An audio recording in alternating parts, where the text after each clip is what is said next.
안식일에 선을 행하는 자가 되라. 그런 말씀 가지고 말씀을 살펴봅니다. 이 제자들이 안식일에 밀밭 사이를 지나가게 되면서 밀이삭을 잘라서 손으로 비비고 입으로 이렇게 불고는 입 안에 털어 넣었습니다. 이것이 우리나라에서는 죄가 되는 일이지만은 유대인들에게 있어서는 이런 일은 죄가 되지 않습니다. 그런데 이것을 쭉 지켜보는 시선이 있었어요. 우리가 오늘 읽지는 않았습니다만은 2절에 보면 바리새인들이 보고 그랬습니다. 이 보다라고 하는 단어는 쭉 지켜봤다는 거예요.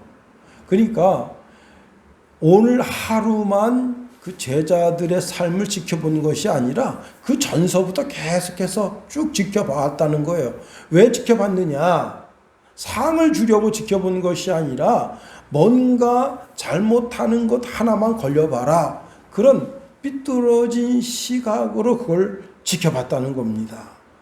여러분, 시비거리를 찾는 사람은요, 별것 아닌 것 가지고도 시비거리가 되고 그 시비거리로 어떻게 하죠? 고발거리가 되게 하는 거예요. 경찰서나 검찰에 고발하는. 그래서 오늘 보면 10절에 보면 고발하려 하여라고 말하고 있습니다. 사랑의 눈으로 바라보면 다 사랑스러워요. 그런데 미움의 눈으로 바라보면 다 밉습니다. 여러분은 사랑의 눈, 자비의 눈, 아름다운 눈으로 바라보아 누구를 바라보든지 하나님의 은혜가, 하나님의 자비가 넘쳐 흐르게 되기를 예수님의 이름으로 축원해 드립니다. 이 유대인들은 장로들의 유전법, 다시 말하면 미드라시하고 할라카가 있는데 이런 법을 통해서 안식일을 옥죄이고 있었어요. 자, 이들의 법은 안식일 법을 통해서 사람들이 안식일을 그 법대로 지키지 않으면 죄인이 된다라는 규정을 가지고 있습니다. 그래서 안식일에 제자들이 밀, 이삭 잘라 먹는 일을 가리켜서 안식일에 하지 못할 일이라 그렇게 규정한 겁니다. 그리고 그것을 예수님께 와서 고발하는 거예요. 당신의 제자들이 안식일에 해서는 안 될 일을 하고 있어. 똑바로 가르치시오. 이런 식으로 예수님을 윽박지르는 겁니다. 그때 예수님께서는 다윗 시대에 아히멜렉 제사장이 사랑의 법으로, 다시 말하면 율법을 잘 알고 있죠. 제사장이니까. 그런데 율법으로는 거룩한 떡을 내줄 수가 없어요. 그런데 율법보다 상위법이 있는데 그게 사랑의 법이고 자비의 법이에요. 사랑의 법, 자비의 법으로 그들에게 먹을 것을 내주었다라고 가르치십니다. 그러시면서 예수님은 이 안식일에 이 날, 안식일이라고 하는 날을 제정하신 하나님 자신이시다 라고 말씀해 주십니다. 그리고는 이어지는 본문의 말씀이 오늘 본문의 말씀입니다. 그날 밀 이삭을 잘라 먹던 그날, 그 예수님의 제자들을 향하여 비방하고 손가락질했던 그들의 회당에 들어가셨어요. 그런데 오늘 본문의 말씀에 보면 예수님께서 하나님의 말씀을 쭉 가르치시는 그 가운데 한쪽 손 마른 사람이 있었습니다. 그런데 누가복음에 보면 이 사람을 가리켜서 오른쪽 손이 말랐었다고 말하고 있어요. 예. 오른쪽 손이 말라서 이렇게 오그라져 있는 거예요. 이렇게 옥져서 손가락도 이렇게 쫙 해서 이렇게 해서 이렇게 하고 있는 거예요. 왼손은 괜찮은데. 원래 오른손이라고 하는 것은 힘을 상징하거든요. 그래서 오른손이 마비됐다고 하는 것은 그 사람에게 있어서 치명적일 수가 있는 거예요. 사실 왼손잡이가 있긴 합니다만 왼손잡이는 극소수고 다 오른손잡이잖아요. 그 말 뜻이 뭐냐면 세계의 모든 문화가 다 오른손잡이의 문화가 형성되어 있다는 거예요. 그러니까 왼손잡이가 만일 그 왼손이 마비가 됐으면 그것도 고통스러운데 오른손잡이가 오른손이 마비가 되면서 모든 게 다 서투르잖아요. 제가 어릴 때 이제 동네 형하고 초등학교 2학년 때인가 서림이라고 하는 그 동네에 놀러 가서 그 조그만 바위에서 뛰었는데 콕 그냥 모래 그 바닥면이 모래여가지고 콕 박힌 거예요. 그러면서 손이 부러졌는데 오른손이 부러지니까 밥 먹는 게 당장 불편하고 화장실 가서 뒷일 처리하는 게 불편한 게 한두 가지가 아니에요. 글씨를 못 쓰는 거예요. 그래서 제가 방학 숙제를 작은 누님이 다 해줬어요. 그러니까 만점 맞은 겁니다. 예? 그런 이점도 있더라고. 예. 자, 하여튼지간에 이 오른손이 이렇게 메말라서 오그라져 있는 그 기간 동안에 그 사람도 고통스럽지만 그 집안의 모든 형제 자매 그 부인 그 어머니 아버지도 그 아들을 지켜볼 때 얼마나 마음이 참 괴롭겠어요. 교회 전설에 의하면 이 사람은 원래 직업이 석공이었다는 거예요. 석공이 뭐합니까? 주로 석공이 하는 일, 이때 당시에는 돌을 쌓아서 집을 짓는 거죠. 예. 돌을 주축으로 해서 그 돌로다가 집을 지니까 얼마나 그 시대에 꼭 필요한 사람이고 그 석공일을 통해서 자기 집안 모든 사람들을 먹여 살리는 그런 일을 하는데 이 사람이 이 오른손에 문제가 생김으로 인해서 이 사람 혼자만의 문제가 아니라 그 집 가정 또 그 가문 속에 큰 그런 이제 불이익을 가져다 주는 사람이 된 겁니다. 그런데 이 회당에는 바리새인만 있었던 것이 아니라 서기관도 있었다고 누가복음에는 기록하고 있습니다. 이 서기관은 뭐냐면 서기관은 바벨론 포로 이후에 제사장 계층에서 율법을 해석할 목적으로 만들어진 제도인데 그 제도 속에서 율법을 해석하는 사람을 가리켜서 서기관이라 그렇게 말할 수 있습니다. 자, 당시는 모든 유대인들이 율법 중심의 생활을 하고 있는데 그 중에 가장 똑똑한 사람을 뽑아요. 그래서 나이 40이 될 때까지 모세 오경 율법을 가르칩니다. 모세 오경을 연구하게 해요. 그리고 그들 중에 똑똑한 사람을 뽑아서 서기관으로 삼는 겁니다. 이 사람은 율법의 전문가죠. 동시에 서기관 그러니까 뭘 쓸 거 아니에요. 그죠? 성경을 주로 쓰는 거예요. 그리고 이제 그 율법을 해석자가 되는 겁니다. 문서들을 수집하기도 하고 집필하기도 하고 편집하기도 하고 여러 일을 해오는 사람이에요. 그러니까 이 사람은 뭐 회당장 그런 레벨이 아닙니다. 율법사 그런 레벨이 아니에요. 율법사보다 한층 더 높은 지위에 있다 볼 수 있는 거예요. 자, 그리고 바리새인들은 누구냐? 바리새인들은 유대교를 순수하게 보존하고자 해서 마카비 시대에 생겨난 하시딘 또는 하시디안인데요. 이들은 경건의 집단이라 할 수 있어요. 처음에는 아주 좋은 취지에서 출발했지만 후대에는 이들이 장로들의 유전을 가지고 성경 말씀을 막아서는 그런 어리석은 집단이 되게 된 겁니다. 그래서 이들이 지금 예수님과 동행하는 그런 발걸음 속에 있는데 이들이 예수님과 동행하는 발걸음 속에서 하려고 하는 주된 목적이 뭐냐면 9절과 10절 상반절에 보면 9절에 보시면 거기에서 떠나 그들의 회당에 들어가시니 그랬고 10절에 보니까 한쪽 손 마른 사람이 있는지라 이렇게 말하고 있는데 다시 말하면 이 오른손 마른 이 사람을 작정하고 거기에 갖다 놨다는 거예요. 왜? 예수님이 안식일 날 병을 고치는가 고치지 않는가 그걸 보기 위해서. 다시 말하면 고발거리를 찾기 위해서 예수님을 거기에 갖다 놨다는 이 오른손 마른 자를 거기에 갖다 놨다는 거예요. 오늘날로 말하면 함정수사죠. 예수님이 올무에 걸리는가 걸리지 않는가를 보기 위해서. 그래서 예수님께서 거기에 계신데 그들이 예수님께 물었습니다. 안식일에 병을 고치는 것이 옳습니까? 했더니 예수님께서 이렇게 말씀하십니다. 너희 중에 어떤 사람이 양 한 마리가 있어 안식일에 구덩이에 빠졌으면 끌어내지 않겠느냐? 사람이 양보다 얼마나 더 귀하냐? 그러므로 안식일에 선을 행하는 것이 옳으니라 말씀하십니다. 깜짝 놀랄 말씀이에요. 왜냐?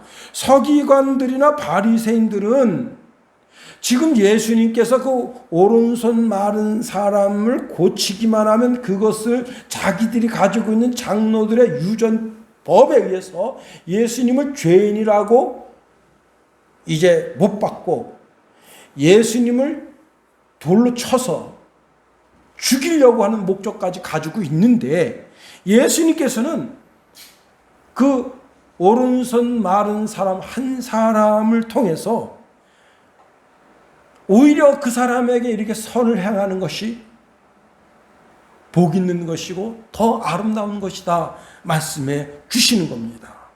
여러분, 교회 안에서 오늘 내가 목사님 설교하는 가운데 얼마나 문법적으로 틀리고 바른가?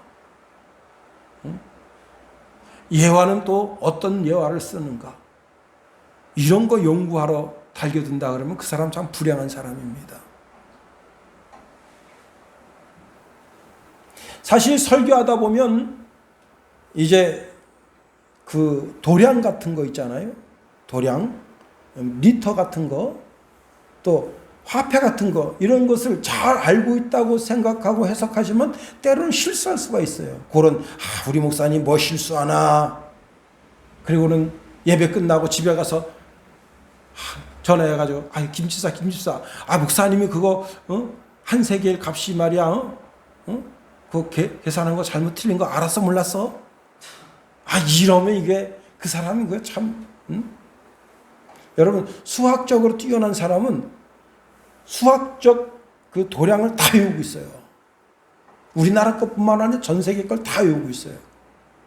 그러니까 목사님은 그런데 수학적 재능이 없기 때문에 거기에 대해서 전문적인 지식을 가지고 있지 않고 그저 주석가들이 주석하는 데서 유추해서 답을 얻기 때문에 때로는 틀릴 수가 있단 말이에요. 근데 그걸 가지고 우리 목사님 이번에 말한 설교한 거는 14년 전에 설교한 원고하고 똑같아. 여러분, 제가 지금 설교한 거는 옛날에 설교한 원고예요. 거기에 조금 더 보탠 것 뿐이야. 보태고 빼기를 한 거예요. 그러니까 우리 목사님 말이야 그때 14년 전에 한 설교, 내가 이 설교 언제 했는가 보니까 14년 전에 한 거예요. 원고를 보니까 그렇게 해서 그 목사님 말이야 설교, 우리 목사님 요즘 설교 연구 안 하시는가 봐. 그런 사람 참 주님이 그럴 거야. 야, 너 설교 비평가로 내가 너를 그 교회 보냈냐? 응? 우리 선배 목사님 중에 한 목사님이 자기 교회에 대학생들한테 국어 국문을 가르치는 분이 있대요. 국어 국문을 가르치면 뭐하죠? 문법적으로 문단의 흐름 이런 거 있잖아요. 그래서 탁 해가지고 설교 끝난 다음에 전화 와가지고 목사님 오늘 문단이 어떻게 흘렀는데 그렇게 흐르면 안 되고요. 그 예화를 그렇게 쓰시면 안 되고요. 자기가 1시간에서 1시간 반 동안 그 집사님한테 혼난다는 거예요. 나중에 그분이 장로가 됐습니다. 참, 그러면요 목사님도 불행하고 그 장로님도 불행한 거예요. 미국의 한 교회에 동성애자들이 접근했어요. 그래가지고 목사님 우리 결혼식 주례해 주십시오. 처음에 그 부부가 왔을 때는 남녀인 것처럼 보였어요. 둘 다 남자인데 한 사람은 그래도 호리호리하고 여자처럼 생겨서 내가 그럼 주례를 해주겠소. 그 알고 보니까 호리호리하게 생긴 사람이 사실은 여자가 아니라 남자였습니다. 그래서 자기네가 자기 신분을 밝힌 거예요. 우리 사실은 다 이성입니다. 그래서 목사님이 나는 내가 섬기는 그 하나님과 그 하나님의 말씀에 위배되는 일이어서 나는 주례를 설 수가 없습니다. 그랬더니 이놈들이 고소를 했어요. 그래서 목사님을 180일간 감옥에 가두고요. 그래서 $1,000 벌금을 내게 했다는 거예요. 이거 참 이러면 안 되죠. 응? 결국은 이제 그 트럼프 정부가 들어서서 그 모든 것을 고치려고 했는데 지금 또 다른 정부가 들어서 어떻게 되는지 모르겠어요. 여러분, 우리 교회는 동성애자가 한 사람도 없기를 예수님의 이름으로 축원해 드립니다.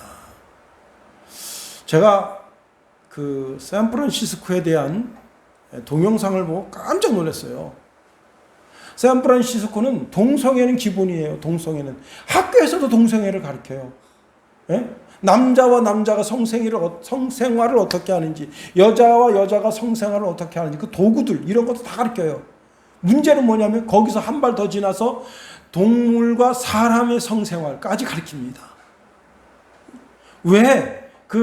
그래서 샌프란시스코가 그 지구로부터 이게 그 미국 본토로부터 이게 땅이 갈라져 나가면서 그 물속으로 가라앉는 그런 영화가 있더라고요. 보니까 그 영화가 왜 만들어졌는지 그 배경을 설명하는데 거기를 제2의 소돔과 고모라 성으로 생각한다는 거예요. 미국 사람들도 지네들 스스로가 그렇게 생각한대요. 그래서 그런 영화를 만들었대요. 와, 여러분, 이 땅에는 그런 사람들이 한 사람도 없기를 예수님의 이름으로 축원해 드립니다. 자, 어떤 증언, 오늘 본문으로 다시 돌아가 보면요. 자, 오른손 마른 자에게 예수님께서 말씀하십니다. 내 손을 내밀라. 그런데 여러분, 어떻게 됐다고? 이 손이 이렇게 오그라드는 거예요. 말아서. 그 예수님 앞에 손을 내밀려면 어떻게 되겠어요? 자기가 왼손으로 손가락을 펴서 이렇게 내밀어야 되는 거 아니에요? 이렇게 내밀 때 예수님께서 내 손을 내밀라 하니까 강제로라도 손을 펴서 이렇게 오른손을 내밀 때, 그때 그 순간 그 손이 회복돼서 완전하게 되었다고 하는 겁니다. 자, 손이 온전하게 되니 얼마나 기쁘고 행복해요. 그런데 그 기쁨이 그 사람만의 기쁨입니까? 그 회당에 온 모든 사람의 즐거움과 기쁨이 되고 그 가정이, 그 가문이, 그 속한 동네가 다 기뻐하는 거죠. 그런데 모든 사람들이 다 기뻐하고 즐거워하는 가운데 그것을 시기하고 질투하고 분내하는 사람들이 있었는데 오늘 보면 14절에 보니까 바리새인들이 나가서 어떻게 하여 예수를 죽일까 의논했다, 그렇게 말씀하고 있습니다. 우리가 오늘 본문의 이 말씀을 통해서 세 가지로 한번 살펴보려고 하는 겁니다. 첫 번째, 안식일에는 안식일 법이 아무리 엄중하고 중에도 악을 행하는 도구로 법을 사용하면 안 된다는 거예요. 주일에 악을 행동으로 옮기는 것, 생명을 파괴하는 것을 일삼는 것은 안 된다. 물론 월요일부터 토요일까지 우리가 악을 꾸미고 악을 실행하고 행동으로 옮기는 그런 일을 해서도 안 되지만 더더욱이 주일에는 악을 행동으로 옮기는 자가 되면 안 된다는 겁니다. 그런데 악 중에 최고의 악이 뭐냐? 세상의 악은 살인자가 악이 될 수가 있어요. 세상의 악은 거짓말이 악일 수가 있어요. 세상의 최고의 악은 비방하고 시기하는 것이 최고일 수 있어요. 그러나 성경은 믿음으로 하지 않는 모든 것이 죄라고 말씀하십니다. 로마서 14장 23절에 보니까 의심하고 먹는 자는 정죄되었나니 이는 믿음을 따라 하지 아니하였기 때문이라. 믿음으로 따라 하지 아니하는 것은 다 죄가 된다 말씀하십니다. 자, 하나님이 주일 성수를 하면 잘 되게 하신다고 약속하셨는데 주일에 하나님이 주시는 것보다 내가 더 잘 되게 해야지, 그래서 주일에 일하러 가면 안 된다는 거예요. 그것은 믿음으로 행동하는 성도의 삶이 아니라는 거예요. 믿음으로 행동하는 성도의 삶은 안식일에, 주일에 모든 일을 중단하고 그리고 온전한 안식이 되도록 노력해야 된다고 하는 겁니다. 출애굽기 16장 이하에 보면 만나 사건이 나와요. 만나를 평일에는 이렇게 하루치씩 걷어요. 어떤 욕심 많은 사람은 이틀치 걷어요. 이틀치 걷어서 집에 나오면 놔두면 어떻게 되느냐? 거기서 썩는 냄새가 나고 아주 고약한 냄새가 나요. 그러니까 하나님께서 매일 아침 일찍이 새벽에 일어나가서 그 만나를 거두도록 하신 법을 따라서 살면 돼요. 그런데 욕심을 부리면 그 만나가 그 집에서 썩고 아주 고약한 냄새가 납니다. 그런데 하나님께서 제6일째 되는 날은 갑절로 거두라 했어요. 갑절로. 왜? 안식일 날은 만나가 안 내리니까 6일째 되는 날을 갑절로 거둬라. 그러면 갑절로 거둬도 그게 썩지가 않아요. 하나님 그렇게 해주셨어. 그런데 이 사람들은 하루 식량을 거둔 것처럼 그렇게 거둬요. 왜? 그다음 내일 또 하나님 만나 내려주시겠지 하는 막연한 심령으로. 그래서 안식일날 만나가 내리지 않아요. 그런데 만나를 거두러 가는 거예요. 다른 사람들이 다 만나를 거뒀나? 왜 없지?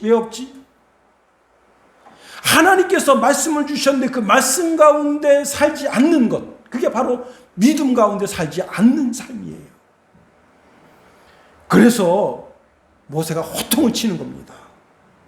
이렇게 말씀하고 있습니다. 너가 어느 때까지 너희가 내 계명과 내 율법을 지키지 아니하려느냐? 볼지어다 여호와가 너희에게 안식일을 주므로 제6일에는 이틀 양식을 너희에게 주는 것이니 너희는 각기 처수에 있고 제7일에는 아무도 그 처수에서 나오지 말지니라. 6일째 되는 날은 자기 집에서 온전히 안식하라는 거예요. 하나님의 말씀을 믿어주지 않을 때 하나님이 화내십니다. 하나님 말씀 따라 살지 않을 때, 그리고 안식일날 악을 품고 악을 행할 때 하나님이 화를 내시는 거예요. 물론 현대사회는 주일 성수하기가 쉽지 않습니다. 농사 짓는 분이 매일 아침 일찍 일어나서 어떻게 합니까? 논물을 보러 가야죠. 밭에 식물을 봐야죠. 매일같이 돌봐야 되는 거예요. 또 핵발전소에 일하시는 분들, 모든 계기판을 11시 예배 시간 됐다고 해서 자기가 자기 직무를 놔두고 교회 가서 엎드려 있으면 되겠어요? 자기에게 주어진 직무 가운데 계기판을 들여다보고 그 계기판이 지금 온도가 180도를 유지하고 있는지 360도를 유지하고 있는지 쭉 보고 핵발전소가 잘 돌아가도록 해야죠. 딴짓하고 엉뚱한 짓 하면 후쿠시마 되는 거 아니에요. 응? 얼마 전에 지금 중국의 지금 원자력 발전소가 지금 물이 차고 핵폭발이 일어났는데 이놈들이 숨겼잖아요. 응? 참 중국 놈들 참 믿지 못할 놈들이 중국 놈들이고 미워도 또 미운 놈들이 일본 놈들 아니에요. 응? 오늘 아침에 제가 유튜브 하나를 보는데 그 어떤 그 국회의원이 후쿠시마 거기 있는 물 다 이거 정수해서 아무 문제 없다고 그러고 그 물을 벌컥벌컥 들여 마신 놈이 있어요. 참 미련하기 짝이 없어요. 그거 왜 그런 객기를 부립니까? 결국은 암으로 죽은 거예요. 응? 왜 쓰잘데없이 그런 데다가 자기 생명을 소진합니까? 응? 그 계기판에서 눈을 떼면 안 되죠. 응? 24시간 운영하는 119 구급센터, 자기가 아주 독실한 기독교인입니다. 그런데 119 구급대원이에요. 그 자기 직무에서 벗어나서 예배 시간이니까 예배 드리러 간다. 그러면 안 되죠. 자기 직무에 최전방에서 군 생활하고 있는 군인들 그렇습니다. 다 자기 직무에 오늘 오전 말씀처럼 전심전력하여 그리스도 예수의 진보를 드러내야죠.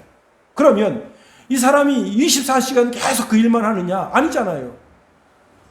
그러면 일주일 중에 한 날을 자기가 안식일로, 주일로 하나님 앞에 드리는 경건한 삶이 있어야 되는 거예요. 그 시간에 유튜브를 통해서 예배를 드리든지 무엇을 통해서 예배를 드리고 헌금 생활도 하고 감사 생활도 하고 성경을 연구하고 읽고 그리고 정말 그리스도인답게 살 수 있도록 자기 자신을 매진하는 삶을 통해서 일주일에 한 날을 안식일로 하나님 앞에 드려야 된다. 돈을 많이 벌었는데 더 돈을 벌기 위해서 안식일까지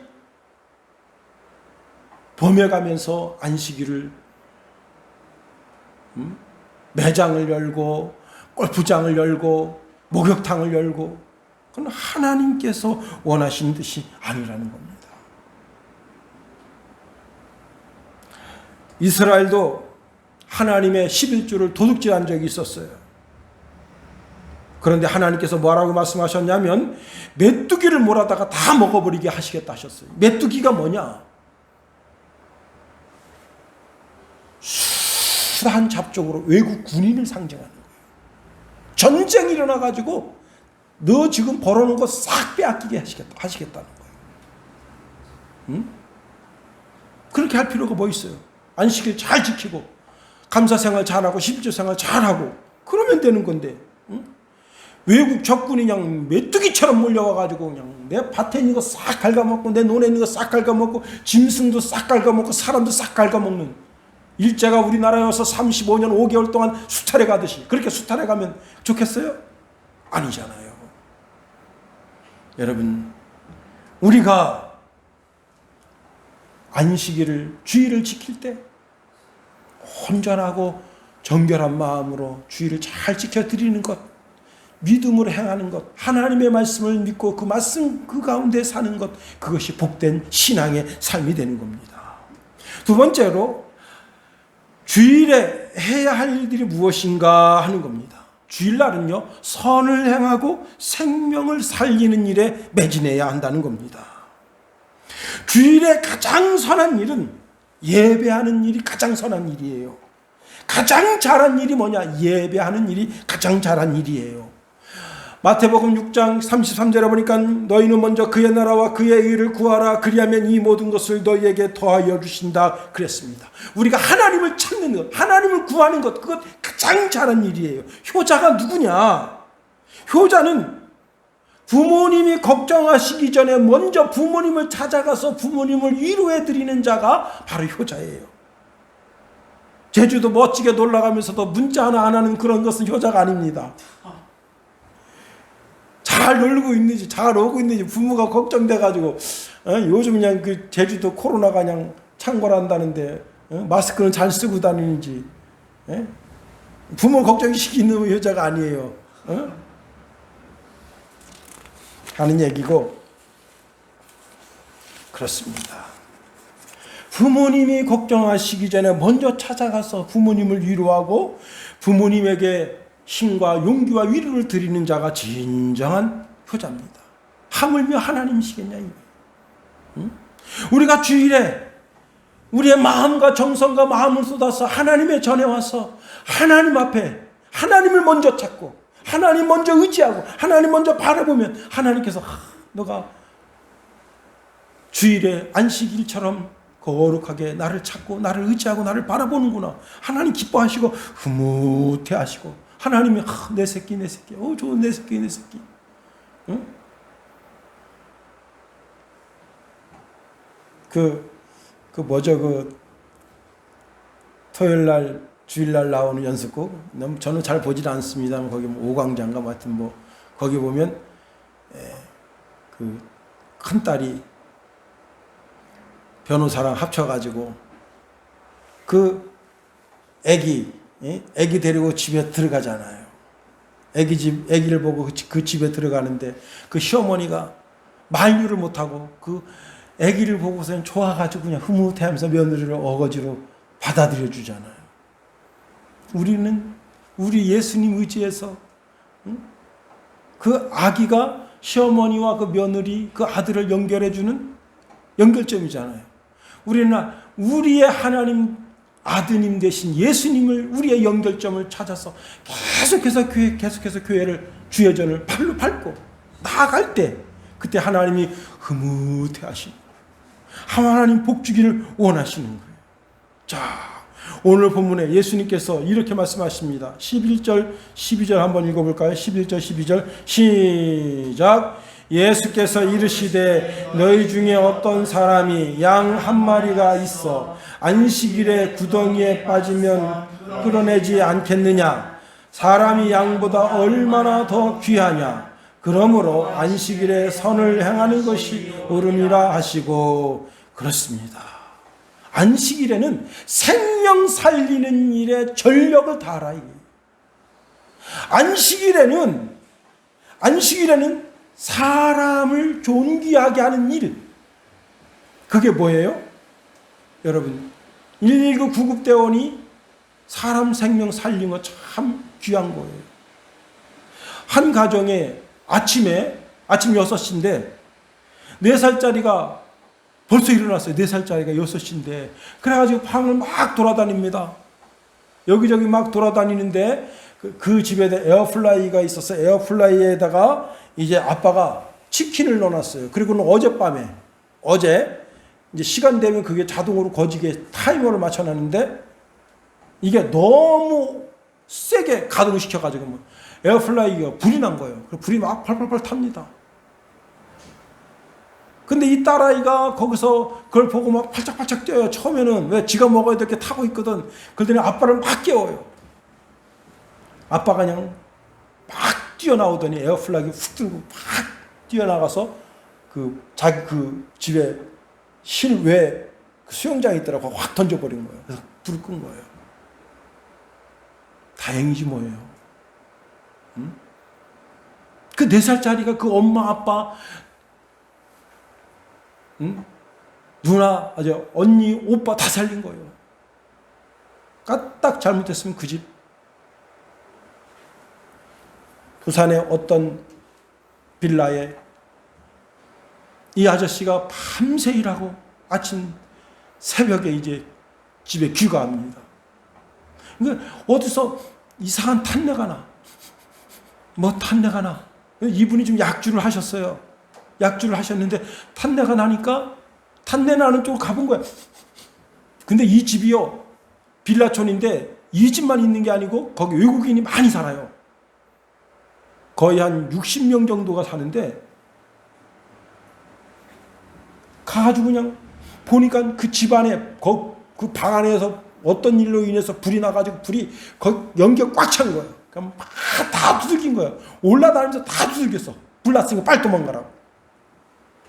근데 그 방 안에 사람이 없이 불이 난 거야. 내가 볼 땐 전기장판 틀어놓고 어디 갔든지 그래서 불 난 게 아닌가 그 생각 들더라고. 그래가지고 전부 다 깨웠어. 다 내보낸 거야.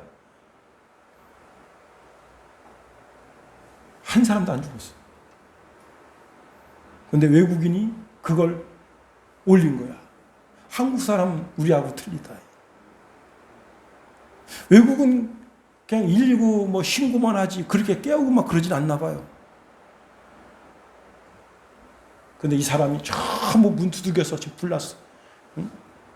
여러분, 사람 생명 살리는 게 얼마나 귀합니까? 그래서 부산진 거긴가요? 거기서 이분에게 착한 무슨 상을 선물한 게 사진에 있더라고. 그런데 영혼 구한 일은 이것과 비교가 될 수 없는 정말 참 귀한 상을 받게 하는 겁니다. 여러분, 양이 구덩이에 빠졌어요. 죽어갑니다. 그런데 그 양 주인이 자기 생명 걸고 그 양을 살리려고 그래요. 왜? 자기 재산이거든요. 양 1000마리, 10,000마리하고도 바꿀 수 없는 게 사람의 생명이고 사람의 존귀함 아니겠어요? 온 천하보다 귀한 존재가 사람인데 오른손이 메말라서 지금 이 사람이 지옥 구덩이 같은 삶을 살고 있는데 거기서 꺼내주는 것이야말로 진짜 복된 삶이라. 여러분, 우리가 주중에도 선을 행하면서 살아야 되지만 더더욱이 주일날에는 선을 행하면서 살아야 돼. 최고의 선이 무엇이냐? 오른손이 메말라서 지금 지옥 같은 인생길을 걸어가고 있는 인생들에게 참 영생의 길을 알려주는 것이 우리가 해야 할 일입니다. 더더욱이 이 안식일에는 영혼을 살리는 일에 우리가 매진해야 돼요. 여러분, 누가 병원에 있습니다. 찾아오는 사람도 없어요. 요즘은 코로나 때문에. 그래도 따뜻하게 전화를 하고 카톡을 하고 좋은 그림 있으면 그 그림을 영상으로 보여주고, 소외된 사람, 어떤 사람, 한 사람이라도 그 사람에게 따뜻한 문자, 따뜻한 글귀라도 보내줄 수 있는 그런 날이 돼야지. 너는 너고 나는 나고 그런 무책임하게 살면 그것은 오늘 이 거룩한 날, 사람의 생명, 사람의 영혼을 살리는 거룩한 일에 우리가 한 발을 빼고 있는 오늘, 그리고 저거 어떻게 되는가 보자, 저거 어떻게 하면 죽일까 하고 바라보는 바리새인과 서기관의 시선과 별반 다를 바가 없다는 거예요. 오늘도 우리가 이 하루에를 더욱더 준양하면서 가장 복되고 가장 선한 일이 무엇인가? 그것은 사람의 영혼을 살리는 일이다. 우리 삶에 있어서 가장 잘한 일이 무엇인가? 사람의 영혼을 살린 일이다. 죽어가는 영혼을 천국으로 인도하는 것이 가장 복된 일이다. 우리는 영혼의 구급대. 여러분, 육신이 물에 빠져 죽어갈 때 119 구급대가 살리는데 그건 육신의 구급대지만 우리는 영혼의 구급대다. 절망 속에 사는 인생에게 천국을 알려주는 복된 그런 사명을 사는 저와 여러분이 될 수 있게 되기를 예수님의 이름으로 축원해 드립니다. 기도하겠습니다. 하나님, 크신 은혜와 은총을 감사를 드립니다. 거룩한 주일에 가장 아름답고 가장 복되고 가장 영광스러운 일이 사람 생명 살리는 일이고, 더더욱이 그 생명을 하나님께로 인도하는 일임을 우리가 깨닫고, 주중에도 착하고 복된 일을 하지만 안식일에는 더 영광되고 착하고 복된 일을 준행하여 하나님을 기쁘시게 드리는 주의 백성 다 되게 하소서. 예수님 이름으로 감사하며 기도하옵나이다. 아멘.